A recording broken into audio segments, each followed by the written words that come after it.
ఇక్కడ ఒక దారుణం చూడండి. కేరళలో కుంబార శ్రీకృష్ణ స్వామి టెంపుల్ త్రిశూర్లో కృష్ణ టెంపుల్లో అక్కడ ప్రతి ఏటా ఆచారం ఏమిటి అంటే ఏనుగు ద్వారా కొంత ఊరేగింపు, కొంత ప్రాసెస్ ఉంటుంది కదా మన సనాతన ధర్మం ప్రకారం. కొన్ని ఆలయాల్లో ఈ పెట అంట.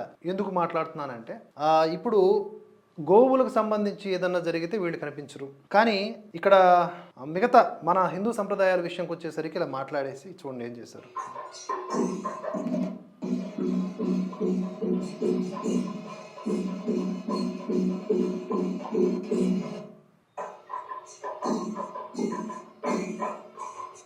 టెంపుల్లో బొట్టు లేకుండా కొంత బ్యాచ్ వీళ్ళ పర్యవేక్షణ, ఐ థింక్ వీళ్ళు పెట్టా అనుకుంటా.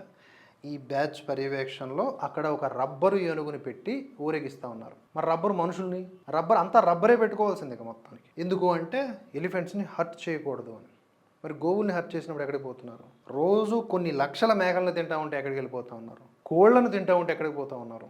పందుల్ని తింటా ఉంటే ఎక్కడికి పోతూ ఉన్నారు? వీళ్ళందరూ గుళ్ళలోకి వెళ్ళి ఆ గుడిలో ఉన్నటువంటి ఈ ఏనుగులే కనబడుతున్నాయా? వాటిని ఎంత బాగా చూసుకుంటారు?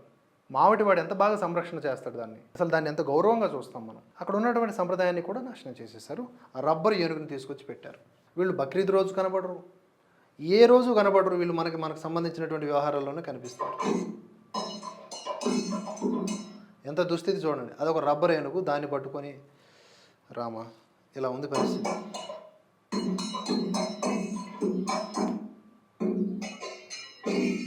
చూడ్డానికి నిజమైన ఏనుగులో ఉన్నప్పటికీ అది రబ్బర్ ఏనుగు అంట. అది ఈ దేశ దుస్థితి.